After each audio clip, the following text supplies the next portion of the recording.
สบายดีพี่น้องสพาพี่น้องมาเบิ่งเฮ็ดว่าเฮ็ดอีหยังอันนี้พี่น้องไปหูจักได้ว่าเฮ็ดอันนี้นะเขาว่าเฮ็ดอีหยังอันนี้แค่แปลงๆมาเกิดอยู่ดินแหละเลยเจ้าพี่น้องเนี่ยมันเกิดอยู่ได้ดีด้วยว่า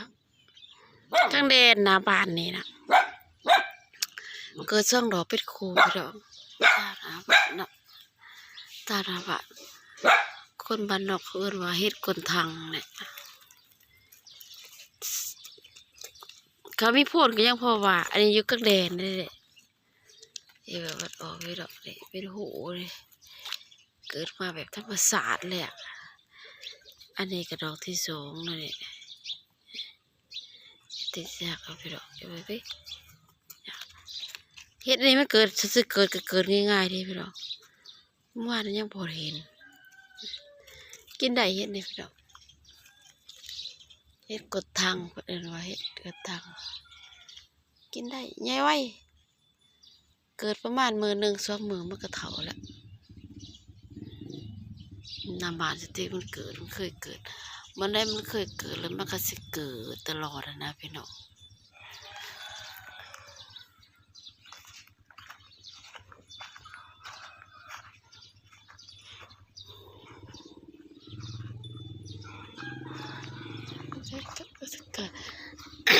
อันนี้ค่ะ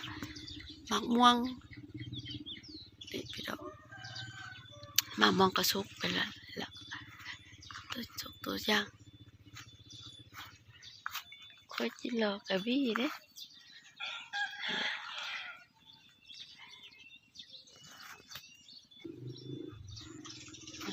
ท่านน่ะว่าแต่จริงมันก็วันนั้นมันเคยเกิดนะพี่น้องมันเกิดธรรมชาติของมันเอาไปแกงแซ่บได้ทลายหลายๆอันนี้เพื่อที่กินกำลังกินม่วงก็สุกหลายเลยพี่น้องอันนี้มะม่วงสติกค่ะบริซื้อปลากระป๋องมาย่ำใส่พี่น้องไก่ซิมเบิร์ดแล้วมะม่วงก็ได้จะได้กินก็เท่ากินแล้วเด้พี่น้องมันหมดแล้วมันหมดเขาพอแล้วดูผลแล้วทักทายพี่น้องมาสุขได้พี่น้องวันนี้ก็มาพอกับสองสติกบ้านนาคือเก่าเนาะพี่น้องเนาะว่าสิไปรอเฮ็ดปวกก็จิรอ2ไว้พี่น้องอยากกินขอจิรอว่ะเด็ดจิรอ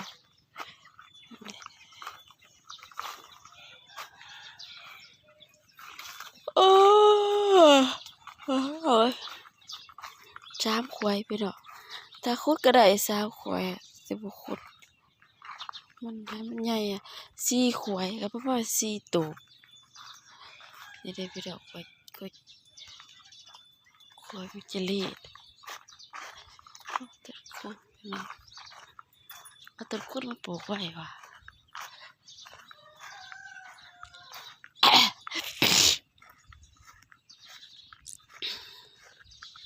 ให้คำให้คูณเลยว่าจะรอ1 ขวด2 ขวด3 ขวด4 ขวด5 ขวดจะไปรักคูณกับว่า5 ตัวแต่ตัวจะบุกคูณ6 ขวดเลยไปหรอแต่มันใหญ่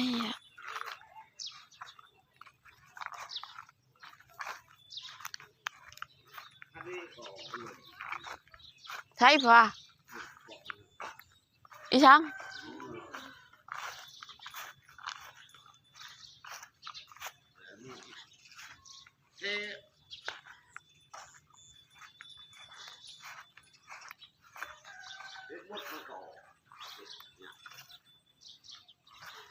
บ่ได้ไปรอเฮ็ดบดออกได้เด้อพอได้กินได้เด้อ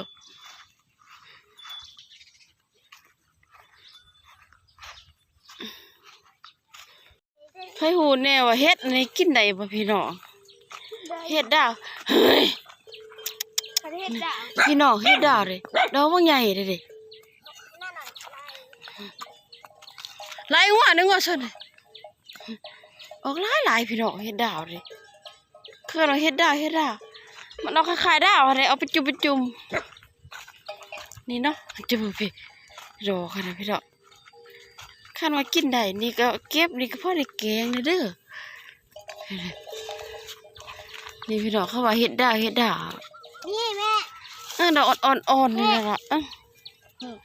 เราเฮ็ดดาวอ่อนเด้เพิ่นได้ฮู้จักก็บอกเลยเด้อพี่น้อง มันเห็ดดาวเด้อ ฮะ เป็นก้าดาวข้างหน้ามันเด้อ นะคันว่าเก็บก็พอได้กินเด้อ เห็ดดาวมันก็ตรงนี้ก็น่ะ กระดาษนะ เห็ดดาว พี่น้องมื้อนี้ก็มาพอกันคือเก่าจ้ามาขึ้นโคกรอเฮ็ดจ้าพี่น้องทักทายพี่น้องเมื่อสุขคนทางฝั่งไทยฝั่งลาวเด้อพี่น้องเป็นยังไงเพิ่นทางฝั่งนั้นตกกะแล้วบ่พี่น้องเอ้ยมื้อนี้สติก็พาพี่น้องมารอเฮ็ดคือเก่ามาเลาะเบิ่งเฮ็ดบรรยากาศท้องไร่ท้องนากับเวลาเช้าๆแบบนี้นะพี่น้องมื้อนี้ก็บ่ทันได้เฮ็ดเทื่อบ่ทันได้เฮ็ดสับพี่น้องบรรยากาศแต่เด้อพอกันหา6 โมงเช้า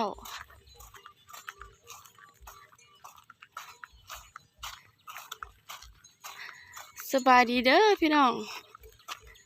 ทางฝั่งไทย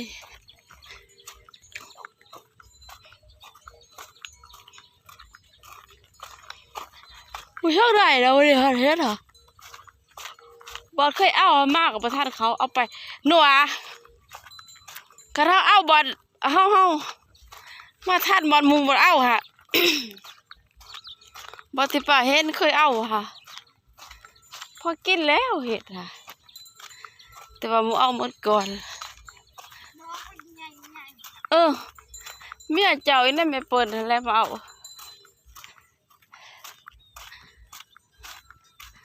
มื้อนี้สติกก็พาพี่น้องมารอเฮ็ดเด้ออยู่กับโขกพี่แหละบัดไปทางไหนพี่น้องรอตะโขกหาเฮ็ดแกพัว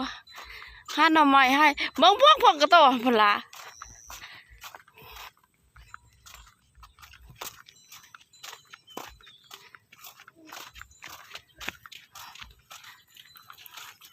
โขกทางหน้าสติกพี่น้องกราบสบายดีพี่น้องที่เคารพรักเปิดสุขคน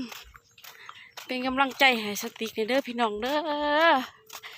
สู้ๆต่อไปกดไลค์กดแชร์กด Subscribe ตลอดเด้อพี่น้องเนาะขอบคุณผู้ติดตามสติกเขามาติดตามสติกตลอดถึงว่าสิบ่หลายสติกก็ภูมิใจขอบคุณจากอกจากใจพี่น้องขอบคุณจริงๆขอบคุณอีหลีอะเหรอ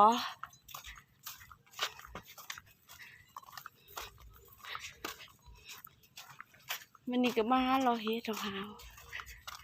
จะบ่เฮ็ดได้พี่น้องบรรยากาศท้องไร่ท้องนาก็โขกบ้านสติกก็ประมาณนี้นะพี่น้องเนาะ แม่ บ่ได้นะลูกเก็บไปทางนี้ท้องผากกะช่วงนี้ก็ฝนก็บ่ตกพี่น้องตกมาแล้วก็ค่ำๆแล้วก็หายไปบ้านสติกก็กำลังสิลงข้าวปลูกพอดี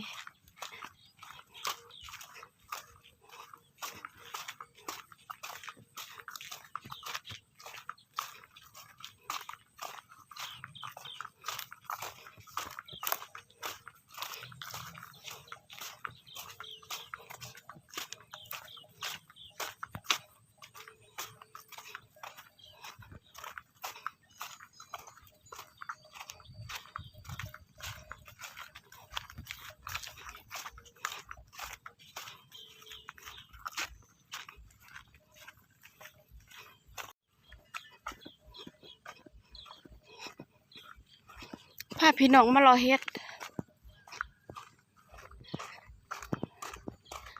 ได้ยินเขาว่าเฮ็ดปวกออก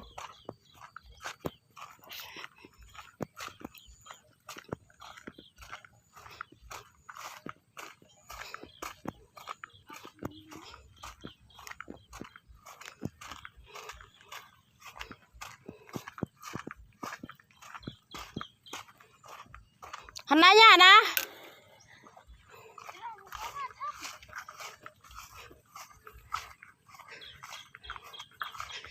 พี่ฮะในพี่น้องก็มาพอเฮ็ดขาวเลยเก็บเอาดอกใหญ่ฮะลูก ตัวเราเก็บบ่ ตัวหน่อยพาเก็บอุ้ยถ้าเก็บเห็ดเปิดกระทงใส่ดิ ตัวหน่อยเก็บตัวหน่อยเอาไปละคือไม่ไล่ยังไง พากันเก็บเห็ดพี่ดอกเก็บ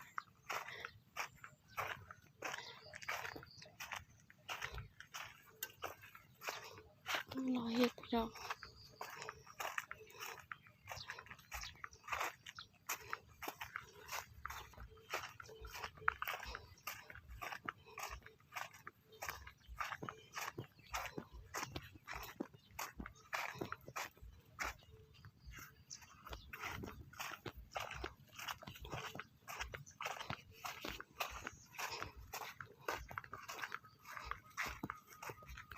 ไม่ยาก ของตุ๊ด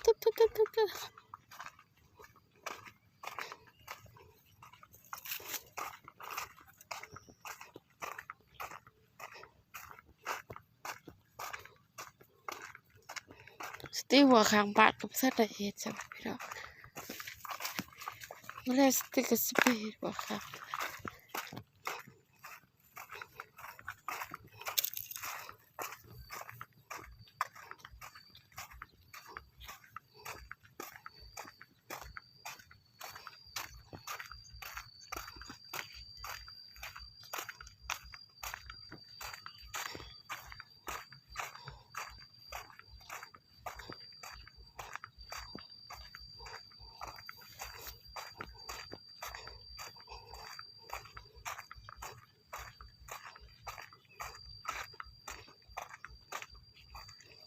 มากินเบียร์น้ำ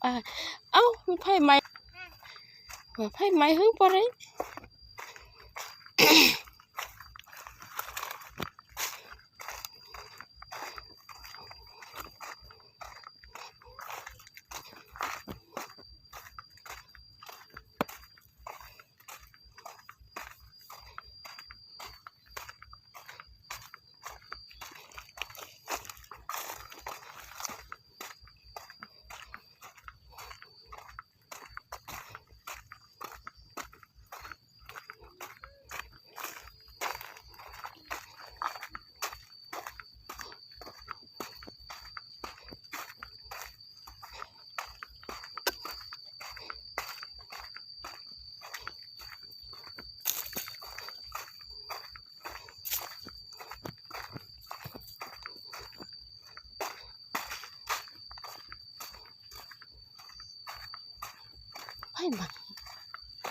ไผ่ไหมชัวร์เลย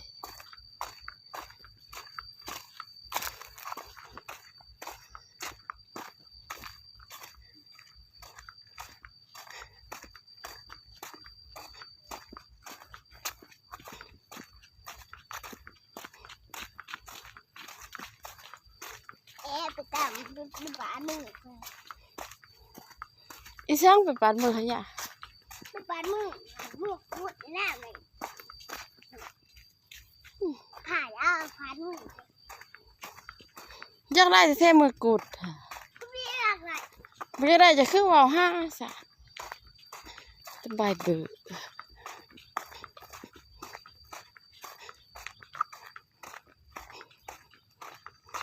โดน พวกเท่าบล่ะ น้องได้ปลา พวกปลาแมงสักอะไร ไม่ทำจับ พวกท่าแม่อีพวกปลาเปิ้ลใช่ไหม ไม่ท โอ้ย ำเบิ้งไอ้ทุกคนถ่ายก็จับเก็บแต่พวกนี้แล้ว พวกเท่าใช่ เอาไรได้ถ่ายให้นอนไรได้ถ่าย พวกเท่ากับพวกท่ามทับพวกสลัมค่ะเลย ว้าวกูจะไปปลาเขา พวกสลัมปึ๊กเอา เอาบ่เนี่ยไปบ่เธอไม่ตายก็ต่อมันแม่สิไปเอาไว้ไผไหม้เบิดใหญ่ไผไหม้เบิดปลาเฮ็ดพี่น้องจ้าพี่น้องมีไผไหม้ปลาเฮ็ดเบิดเลยก็ต่อที่เคยเอามันก็ถือไผไหม้เบิดให้บอกสิว่าใช่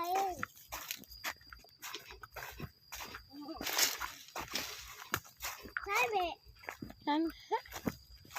ไผไหม้เบิดนั่นแหละ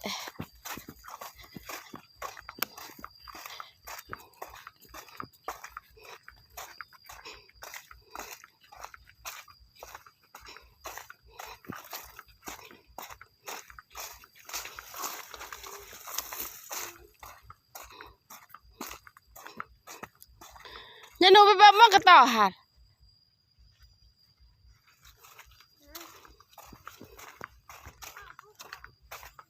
แม่นบ่แม่นก็ต่อจิกนะ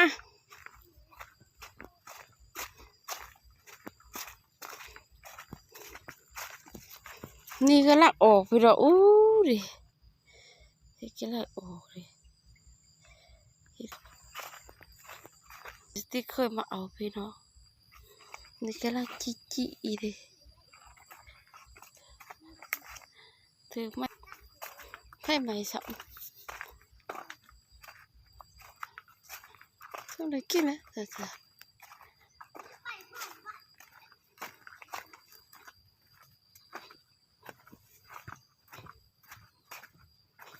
มากินเบียร์น้ำอายตาม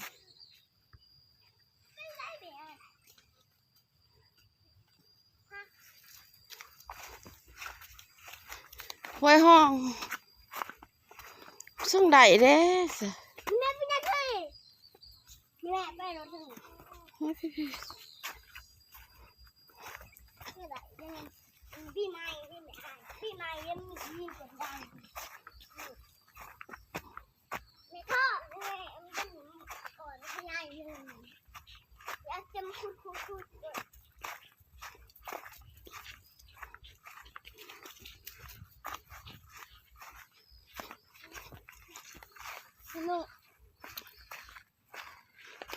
น้องหมื่นได้ไง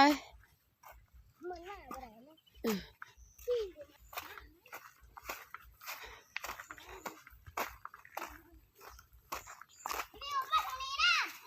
พี่น้ำตึ๊ดชัวขี้ขาน้ำตึ๊ดสูบเนาะเพราะว่าป้ามันขืนมันร้อนอยู่ก็รู้ปกครองมันขืนว่าไข่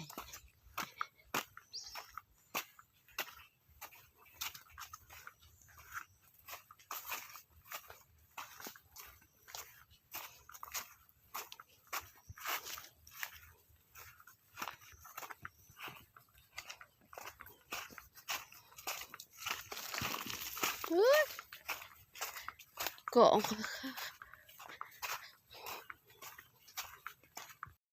เก็บลูกเก็บนี่แหละเฮ็ดพี่น้องบ่ละดอกละไร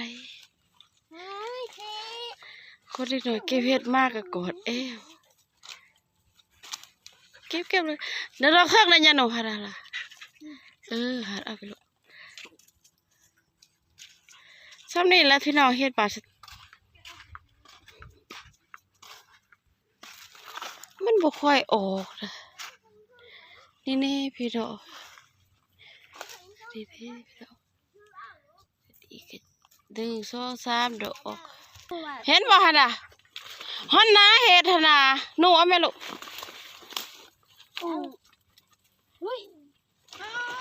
นี่นะ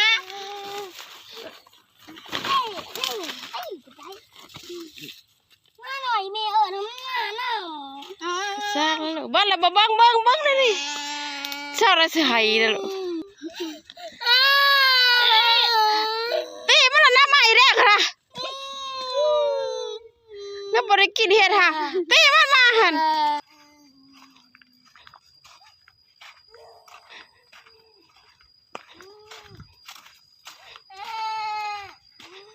นี่นะอย่าเฮ็ดนะนี่นะหลามมาแม่ลูก นี่ได้พี่น้องเฮ็ดกับวันละดอกวันละซอเด้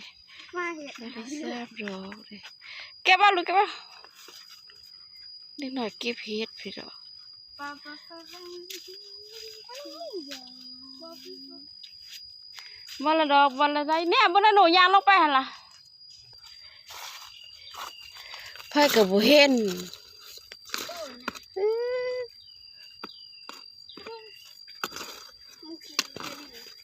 ฮะขี้อยู่ได้เฮ็ดค่ะ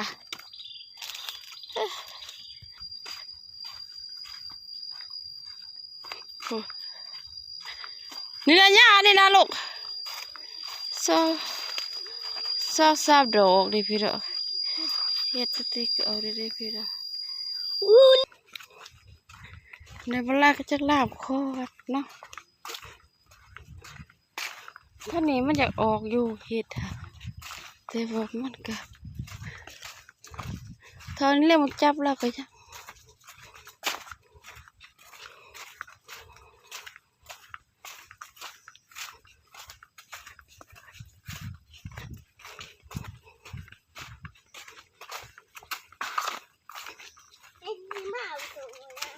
ฮะ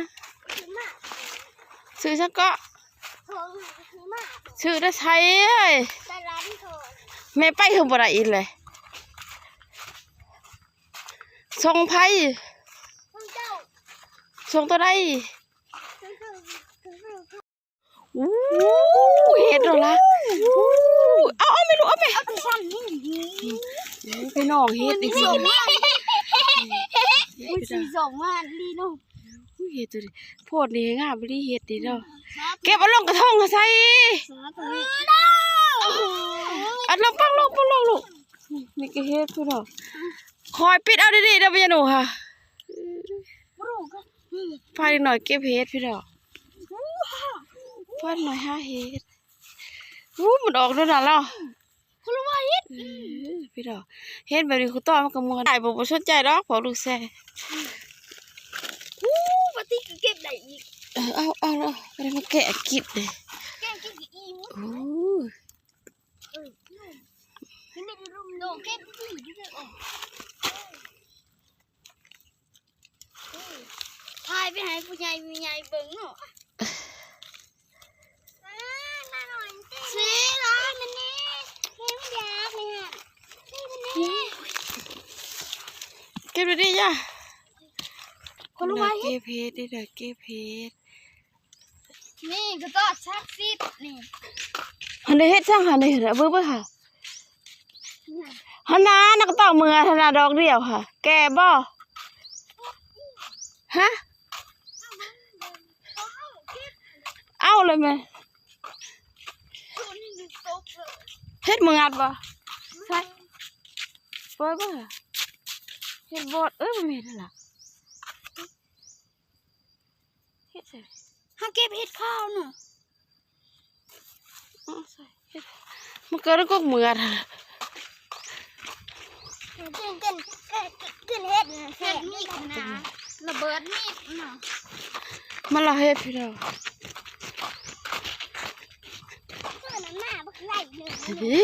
บ่จ่าจังสาเก็บเฮ็ดงุ่มอยู่พัดได้กินหมูว่าเราเฮ็ดพี่น้อง มันสู้อาหารถึงมันสู้อาหารมันไหนเล่าแม่ป้อมตา ได้เฮ็ดมากอ่ะสำเร็จแล้วพี่น้องพอได้แกงอยู่แต่สาวพอได้แกงเฮ็ดบดจ้า